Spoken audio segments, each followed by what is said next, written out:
A14. Miss C9! Ah! You sunk my battleship! Who, me? I've never seen anyone so happy that the battleship was sunk. Yep. Hey everyone, Hey! and welcome to another edition of Batman Movie Bash. Yep. And today, Batman Forever is the movie we're doing.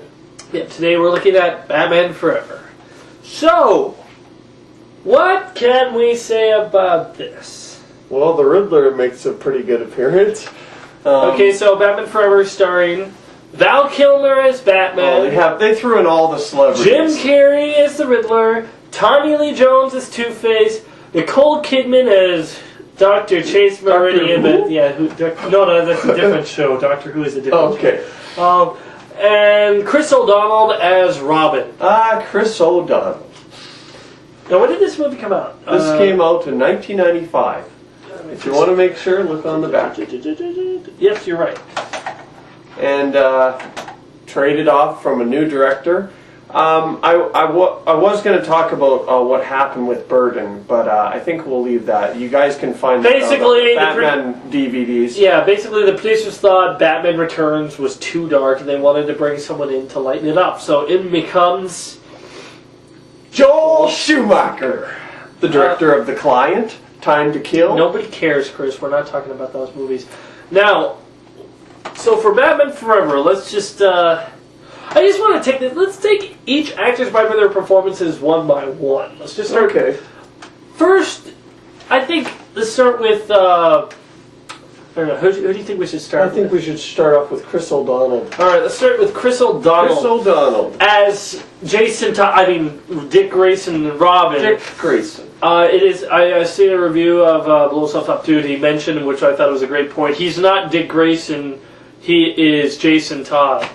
Okay, now this movie actually, I guess, it handles the scene of Dick Grayson's parents dying really well, because like in the comic books they made it more. It was more of a scene where Dick Grayson's parents were part of the circus, right? Right, and then an accident. The guy tries to get Scourge protection money out of them, and they won't pay, and then the guy... So he creates an accident for them. Yeah, and this... And I don't think he's even after the parents, he's just after the circus. No, yeah, he's actually the circus, in particular the Flying Graysons were their best act. Now, I think... What do you think about the choice to make him... To start him out not as a kid, Robin, as a teenager? Well, obviously, as him being a young adult, it makes him being more independent already. So he doesn't really need a lot of, he does need his parents. Everyone needs their parents, but he doesn't really need it to continue on. He's obviously in the movie, he's made up his mind, he's going to go after Two-Face. And since he's so independent, he basically does that even after, he's wandering around with Commissioner Gordon. Yeah. So, I don't know, I think it's a little coincidence that Bruce Wayne gets Dick Grayson. Yeah, I don't really... Commissioner stops by and drops him off. I don't know why, if it's because he's the most wealthy in Gotham. Yeah, you don't really know why Bruce adopts him in here. Is a part of charity. Like, I guess you feel like, well, Bruce kind of feels responsible for his death, so he adopts him. But, I mean, it makes less sense because he's old. I mean, because, okay, he's around 18, something I like that. don't know, something like that. But you know, like in the comic books, him adopting him as a kid, it made more sense. Well, let's be honest, Kenneth. We've watched this movie. This is probably the first movie we've seen. We started off seeing Batman, yeah. Batman Forever, and I think after that we saw Batman. But I remember seeing posters for this and Robin's face on it, and I didn't even really fully understood who he was. I just knew that he was supposed to be someone with Batman, and that made me a little excited. And when we saw the movie, I believed that he could pull it off.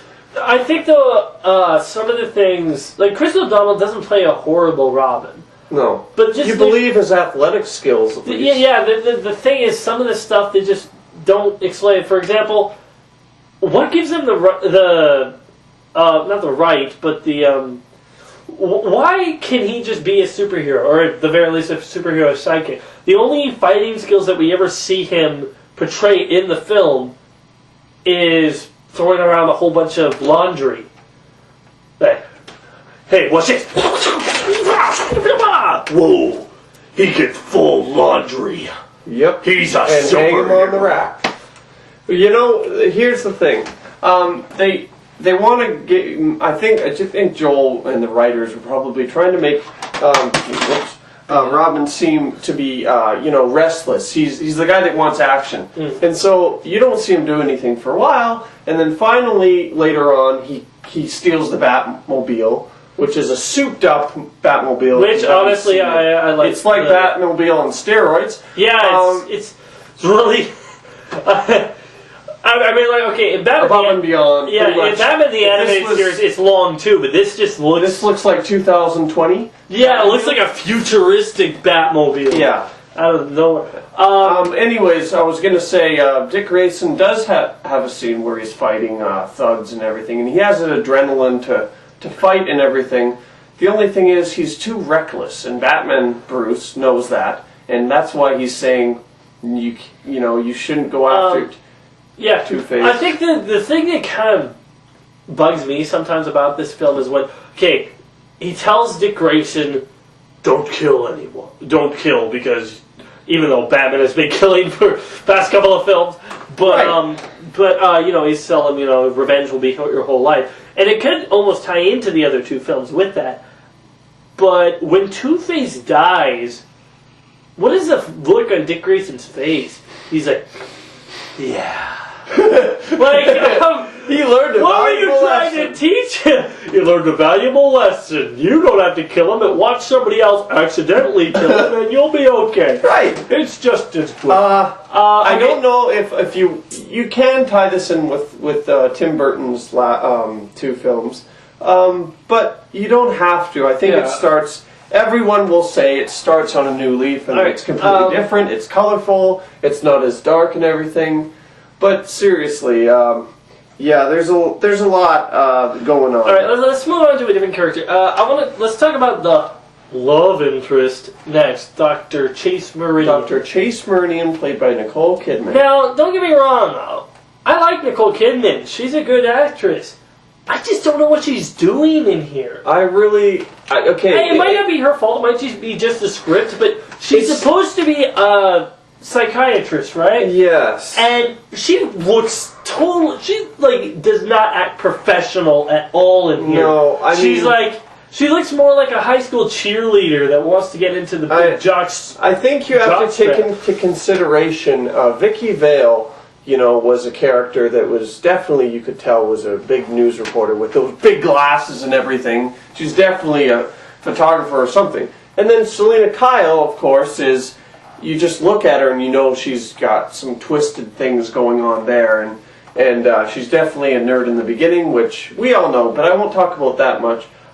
Nicole Kidman, trying to fit her into this, I'm trying to understand why psychiatrist, was it? Yeah. Wears these clothing out in the middle of night. Yeah. That's like a jacket, and then it's like, oh, okay, well. No. I mean, what are we trying to do? Are we trying to be classy? I just can't buy her in that.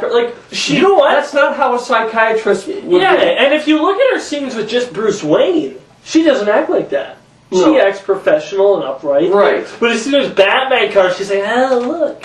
I'm like, what on earth? And then the bat signal, I think that's my least favorite scene. Yeah, with the bat signal. And then Commissioner Gordon, I got the signal. saw the signal. What happened? I mean, like, there's no other cops in the... What, does he live across the street? He's in his pajamas, for crying out loud. Yeah. But we won't...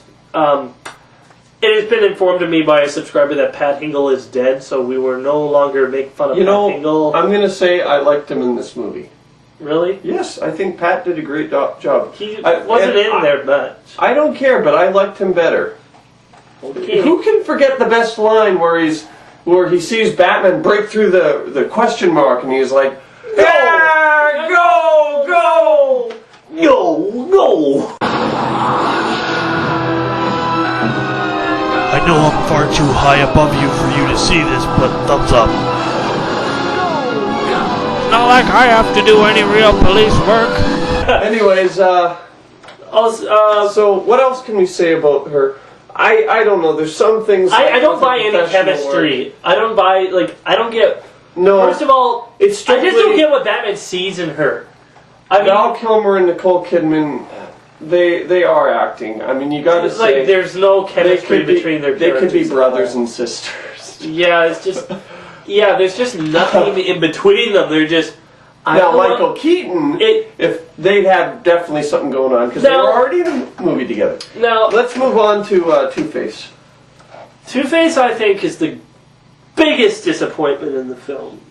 He's not only hammed up, he takes away from, well, who Two-Face really is. I mean, think about it. If Harvey Dent was an attorney and one that was a fiery attorney, you know, he shot his mouth off and criminals did not like him because if he was that way, then what would the opposite of that be? It wouldn't be, oh, attack this party with a bag. He'd be twisted like Aaron Eckhart is. Yes, he'd be scarred and like the whole thing that I think they really got wrong. Ruthless. The thing that they really messed up with Two-Face. Besides all the corny lines, the over the top acting, like Tommy Lee Jones, I love you, but you can't be over the top acting. That's not where your strengths are. That's not where you're a serious actor. Please stay that way. I think we thought he was going to be scary when we saw this movie. Like, I liked him for the first 5 seconds. when that scene, and then he says, lock! Blind, simple, do not, cleverless, lock! And, okay, first of all, that face, that's horrible. That's just... It's a horrible... It definitely looks like there's a bunch of paint just... Yeah, it's not...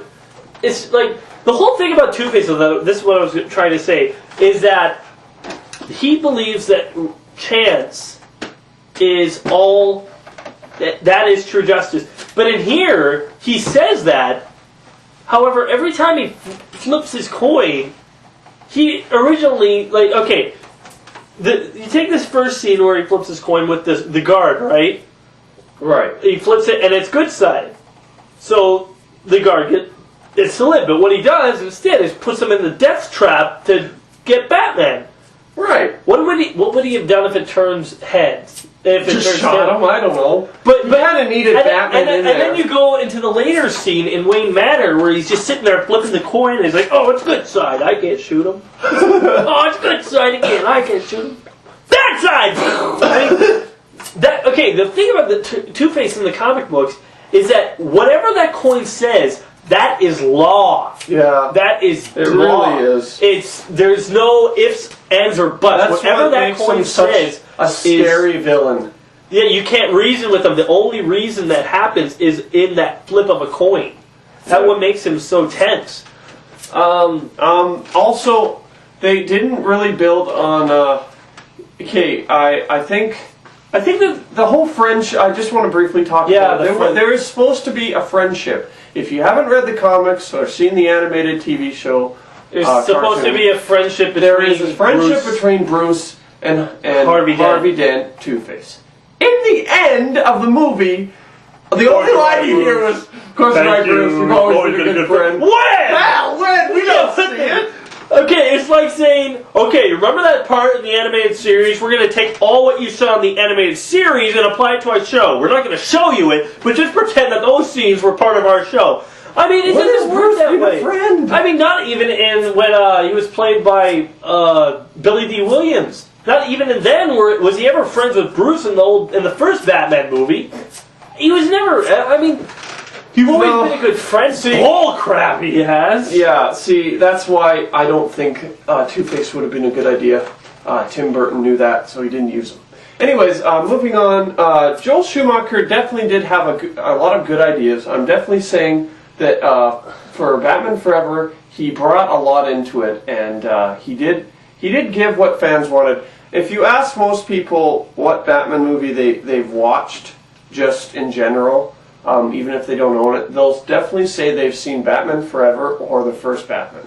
Because it's very contemporary, and when I say contemporary, it's for everyone. Yeah, it's not over the top.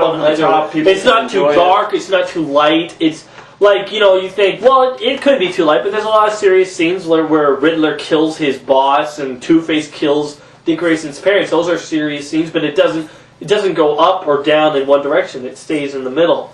Now let's talk about Bruce Wayne Batman. We'll leave Riddler for last.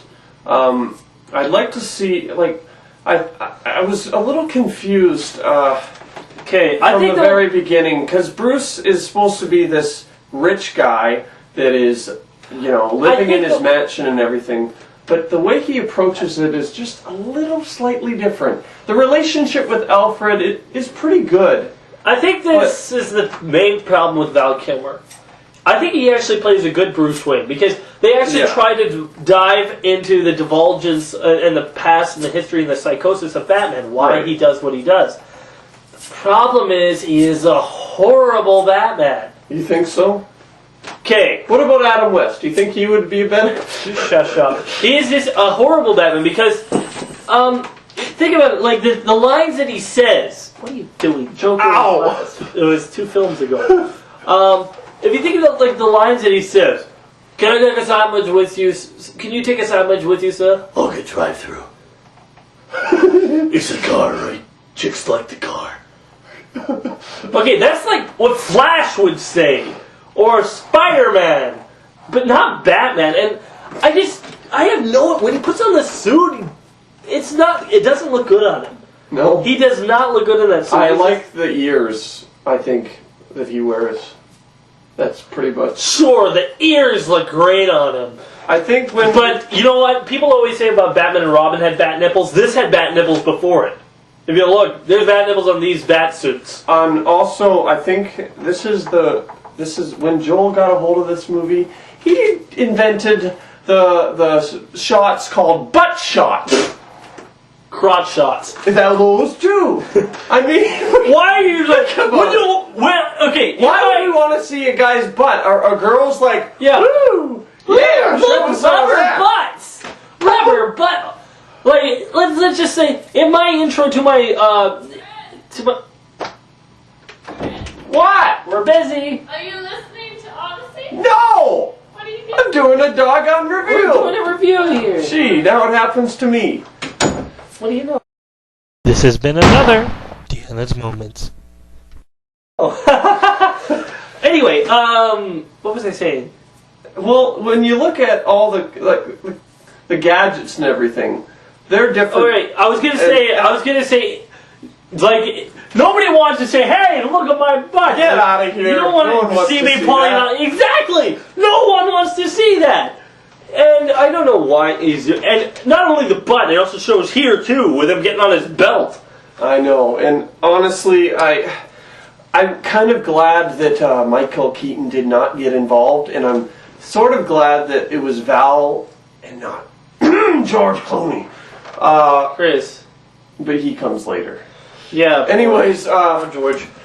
Oh, shoot. Did you ever see the deleted scene in Batman Forever? I did. Where he goes down in the cave, and you basically see that giant bat. That I think was cheesy, but the deleted scene that I did like, that they took out, was where Bruce reads in the book that, because remember he's having repressed memories, right? Yeah. And he blames himself for his parents' death, but you don't really know why.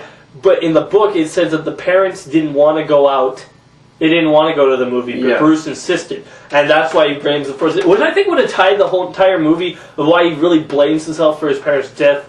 I think that would have tied it together more. But, yeah, he's just a bad... His migraines are getting worse throughout the film. Yeah. The one scene I think we would like to talk about here, because when we first saw the movie, we saw it on someone else's video, and then what we did was we recorded it off TV. It was on TV and then we recorded it, so when we originally had it, it was filled with commercials and everything. Right. Commercials about a psychic. And let me tell you, the scene that did not make a hit of sense. Because it was horribly edited on TV. You know how on TV they edited the movie so it can fit the whole slot, right? Yeah. It was horrible. Continue. Anyways, the scene which Bruce has flashbacks to his parents' death, and you see smoke and the gunfighter shooting his bullet, and then he kind of wakes up and to Alfred's voice saying "Master Bruce," and wakes up. Anyways, he wakes up and this is what we heard. We heard he's like Two-Face. He slaughtered them without thinking, and then Alfred said, "No, you said I killed them." We were so confused. We're like, okay. And then we watched it again, and it was like, I killed him. Yeah, well, then we watched the original. No, you said I. And we were like, okay, Alfred did it! Okay. Alfred in the kitchen, he did it! Either Alfred killed it, the butler did it, the butler did it. Exactly! We were so darn confused what Alfred said, but we thought what he meant by that was Two-Face killed his parents. Which we were young, we didn't get it, but we were so gosh darn confused. So now, I just found out about him a little while ago that the person that he saw wasn't Two-Face. Yeah, it was... I assumed that they associated that it was Two-Face. Anyway, Which actually made sense to me, you know why? Why? Because when Bruce killed him at the end, it kind of made a lot more sense. Well, he didn't really kill him. No, but... Alright, now, let's go to Jim Carrey, the Riddler. Now, let me just say, Jim Carrey is actually, in my mind, the best part of this film. Mostly because, at times, he can be over the top, but he's so enjoyable to watch, and his character actually has this sort of a thing. He actually has this, like, first he starts out a guy obsessed over Bruce Wayne. Right, and he lives for his work. I mean, yeah, he's look at this. Totally into his work. I mean, you could definitely tell when you see all the other desks, and then you come to Edward Nygma, and he's got a huge, basically, box of lab stuff. And it's filled with everything. Every knick-knack you can see. He probably pretty much lives there. And the difference is with Jim Carrey compared to how the Riddler is portrayed in the comics. In the comics, Riddler is far more intelligent. He's more intelligent. I think that he chooses his words very carefully, but he also is very solemn. He's quiet. I think though that what this was more based off of the Riddler on the Adams West show. Yeah, which was more flamboyant, which more is energetic. But you know, like, I really like his Jim Carrey's acting in this. Like, it's not the perfect portrayal of the Riddler. Like, for one thing, I didn't really like how when he punched the guard, he said, "Ow!" I mean, I laughed at it, but I'm like, well, yeah. It's just... Well, they wanted to get across that he's definitely no fighter compared to Two-Face. Which I get, but like I really out of all the characters, Jim Carrey's the performance I really enjoy the most after watching him, because even if it's not perfect, it is still the most enjoyable of it. And you know, I mean, you see it, you laugh, you like, and it's just the thing that I don't really, I don't know, like some lines just don't make sense. Like when he goes to Two-Face's place, and then there's the little box, right? Yeah. He has the boxes, and then he says, "This is how I found you." How? Didn't he have the little tube things that spin around there already? Because he just kind of pulled them out of hiding. He pulled them out and set them up. Okay, yeah, they were already there, so he found out a little earlier. But you're like, how does that work? The box just this is how I found you, that means he would have had to drain the energy. Oh, just in case people who don't know, the Riddler invents this device that sucks out people's brain waves and IQs and puts their knowledge into his head. So he It's kind of like a little suction thing he puts on his head. And but that goes to the spinny. I think that the reason Tommy Lee Jones kind of really sucked is because I think he tried to top or match Jim Carrey's performance, his energy, and it just came off as weird and wacky and zany. And it's just, I'd like wasn't to give credit to the costume designers. They definitely. I like the Riddler's costume, but They not definitely Two-Face's. went with this movie. They were just way over the top. No one could. If someone was going to draw Two-Face's costume, it should be simple, like this, like I'm not sure what you can see, but like the animated series. in the movie, it's like. Okay, this side is dots and then yeah, black and then. it's just like you got some chains on there and. Oh, it's just zany. It's crazy. Now that we've gone over the characters, I want to go over a few other things. First of all, the fight scenes. The fight scenes, even though they're not really bad, you can tell that they're 100% choreographed. Yes. Like they don't feel organic at all. I felt that this was actually when I saw it 3 times or whatever. Was the best action film ever. That's what I thought. I thought there was no better than this movie because of all the cool fighting things that they do. And Okay, that was just weird. Batman does not have a taser thing that can actually loop 2 people at once. That was like a sci-fi thing. And that kind of reminded me of a little of the old TV show. I don't know why, but it just was. It was silly. Now they continued on with the thug that has a ching ching ching. Yeah, they basically stole a joke from Batman, and it wasn't funny. There's a guy with I don't know what he has, like knives or something. Then he just. And he actually saves him from going down the elevator or something, and then he throws him into the. Okay, there's the part in the fighting scenes where I really laughed at, where there's a part where it wasn't Batman, it was Dick Grayson, where the 2 neon lit gang members grab him, but they don't grab him, they grab his arms and just hold his arms. Okay. And then Dick Grayson uses that and grabs the other guy with his feet. I mean, they're just like, I got his arms! I got his arms! Oh no, his feet! It's supposed to look cool. Yeah, but it's totally choreographed. The entire choreographed, whatever. No, I'm not even saying it right. Yeah, I don't. Never mind. It's totally the fight choreography. Choreography is totally there. It's totally choreographed or whatever. Next, the CGI in this movie is horrible. Okay. I mean, there's not many shots that use it, but the shots that go over the city, after re-looking at them, if you just saw those shots without seeing the film... Did you see the model?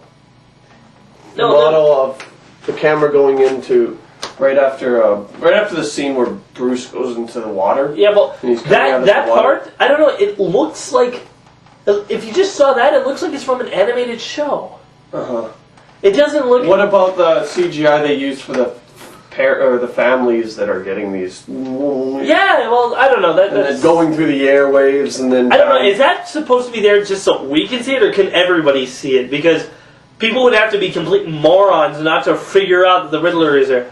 Speaking of which, the stuff that they have the Riddler do and use is really just wacko. For one thing, how does he get mines into the river without anybody else realize, the State Department realizing it or something? They're becoming zombies because everyone's watching TV, even the cops. Yeah, well, whatever. I don't know. But let's talk about some of the other things, basically what Batman does, because he's struggling with his thoughts, right? And he's also struggling with balancing out Dr. Chase Meridian. He finds it hard to try and get Bruce Wayne to like Chase, but he knows that she's obsessed with Batman. You mean Chase to like Bruce Wayne? Yeah, Chase. She just thinks he's a good friend, right? And basically later on, he finds out, and this is the only movie where Batman actually has a full grin. I think in Batman Returns, he has sort of a grin, but a full grin. A full smile. Yes. Okay, I'm just gonna pause that scene right now. What on earth? Yeah. That looks like the Joker in a Batman costume. No, the Joker got to him with laughing gas. Yeah, right there. I mean, could you imagine it looks like his Batman's on patrol, his own grim duty, then he just thinks it's something funny. Yep. And just like, Okay. So to make it short, you better have watched this because I give spoilers out. He finds out that he basically, and as Batman, he goes to chase his apartment late at night, and he finds out that she's actually grown to like Bruce Wayne, which is exactly what he wants. Why? Because of what happens next. Yes, ladies and gentlemen, he gives up being Batman. Okay, which first, it doesn't really make sense since there are like two psychos on the loose, both Riddler and Two-Face. I mean, don't you think... Say more, Batman is no more. I think Batman truly would only retire if all the psychos were released in jail. Yeah. Like, at least get him in jail once and then say, okay, this is your last chance, now I can't help you anymore, to the cops. And, you know, something like that. He doesn't say, well, there's two people on the loose tearing up the city and trying to take over the world. He well, knows I'm what done. Two-Face is capable I'm out. of. See ya. So long. Au revoir. Yeah, exactly. Yeah, you sit there. Okay, fine. Anyways, so I'm thinking, like, there's some scenes that just really don't make sense. Like you were saying earlier, Two-Face is chasing Batman. Okay, yeah, there's a scene where the bat signal goes, and then Batman goes to go to the bat signal, and then Two-Face ambushes Batman. And Batman proceeds in all of his bravery to run away! Yep. And Two-Face is to get the heck out of there. Isn't that a whole reverse? Actually, isn't the hero supposed to chase the villain? Let me just say, it starts off with Two-Face's men chasing him, the thugs. And Two-Face shoots a bazooka and then Two-Face pretends to be an old lady and shoots a bazooka, and then Batman does something on the Batmobile. And then he drives up a wall. He drives up a wall. I mean, seriously, which really pisses Two-Face off. But, I mean, Batman's like, oh man, he got the drop on me, I gotta get away! I mean, why is he running away? He's trying to catch these criminals and bring them to justice. And you know what? He doesn't do anything, and guess what happens? Well, since Batman said he's gonna quit, Dick's out of there. He runs over everyone, apparently. Yep, and then Bruce seems to spend time with Dr. Chase Meridian. While somehow he didn't take into consideration that since he went into this trap that Riddler set up, he's got his mind and knows exactly who Batman is. Bruce Wayne. He goes right to his door and knocks out Alfred in the process. Yeah, okay, how did they get past the gate? How did the kids get past the gate to knock on the door? Oh, didn't you know? It's Halloween, so Bruce Wayne always leaves the gates open. No, they're actually closed. Oh. The gate's open when the kids need to leave, but... Well, you know Alfred. Whatever. Anyway, No. Anyways. Anyway, So, yes, then there's the scene where Two-Face shoots the bullet, and Bruce falls down the stairs, and Two-Face, in all of his dignity, dances, points his gun at him. No! Don't kill him. Riddler saves Batman! If you kill him, you won't learn nothing. He won't learn. I think Two-Face, since Two-Face said earlier in a scene with Riddler, when Riddler said patience, he said, patience, hey, we want him dead. What happened to that? I think Two-Face really would go, screw you. And then there would be no Batman. Yeah, well, still, he had the gun to his head. Well, like, I hated these types of scenes where we'll kill him next time. Yeah, but it's probably what the old cartoons would have been. I don't know. No, there's a lot of serious elements mixed with this. I just want to say I definitely did like this movie. I mean, I've seen it so many times. I probably can quote every scene, and that's pretty sad. Kenneth watched it just recently. I didn't want to watch it because I know how bad it is. I can pretty much sit down and tell you It's- every single line. yeah. That's how sad it is. But it's all the movie I had Like, back in the it's- day. If you look at it, it's not a god-awful film. No. But it's nothing good. I mean, you know, it's fun, it's entertaining, it's Well- more lighthearted. What else? Oh, I guess there's one thing I wanted to mention about Riddler. I think Drew Barrymore and Jim Carrey actually make a good couple. Yeah, they actually did. They looked nice. But you Joker- tweet in there, Drew Barrymore. Seriously, you're better than that. Well, But then again, Joker doesn't really have a girlfriend. Joker. Joker does actually have a girlfriend. Riddler doesn't really have a girlfriend. He's been a brains side. I don't even think he would team up with Two-Face, to tell you the truth. There's actually an issue where they do team up. They do? Okay. But I've never read it. I think they just did that issue just because Batman Forever was coming out. Oh, Something maybe. like that, but it's probably better. All in all, I have to say that even though Batman Forever isn't a horrible film, it's not a good film. I mean, I can still watch it and enjoy it, but I have to, turn off my brain if I want to fully enjoy it. Well, I have to disagree with Kenneth, because I think it's a good film. Because of the inspiration it gave me to want to do just sweet action moves and stuff. The thing I love the most, and this is my favorite scene, after the line that Robin says, "Holy rusted metal," I love the scene where Batman goes in to basically try and get up to the hideout, and the little question mark goes dink. And I know that it didn't latch onto a hook or anything, but I like to imagine that the question mark hooked onto the lock, so that Batman couldn't get out anymore. But I know it just closes and he can't get out. Anyways, the scene I love is when he's trying to get up and he's basically climbing up the question marks, I think, maybe, Yeah. to get up, and this huge thing is coming down, ascending on him, and it's got spikes and everything. And he uses these boots that have rockets on them, which is cool. And then he gets up and he cuts the chain, and then he grabs onto the chain and he goes all the way up, and it's like And there just happens to be an opening at and that there's an exact opening, spot. which is cool too. And he goes up, and he's down, and there's question marks everywhere, and the lights are. Riddle me that. Who's afraid of the big black bat?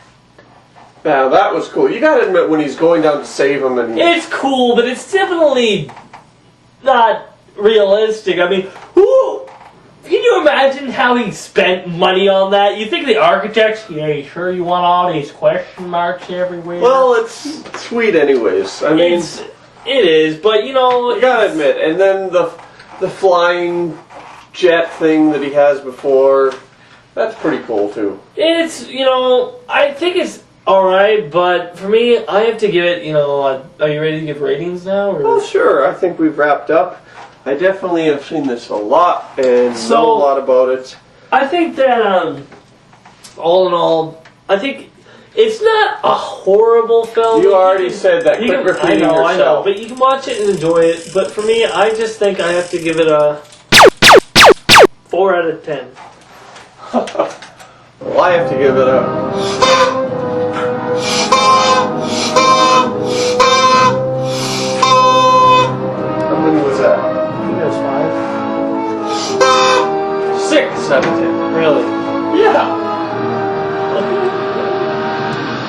So, remember guys, I'm LaserDude99. And watch Batman Forever. I'm Chris Filmmaker. Next time we're going to be reviewing... Who says I see. I'm not coming? You can. I'm not here. You can't make me. You can't make me. I won't. Join us next time. No, if I have to do it, you have to do it. I'll never. You can't make me. Yeah. Be sure to check out more of my other videos on my channel, and wait for more coming soon.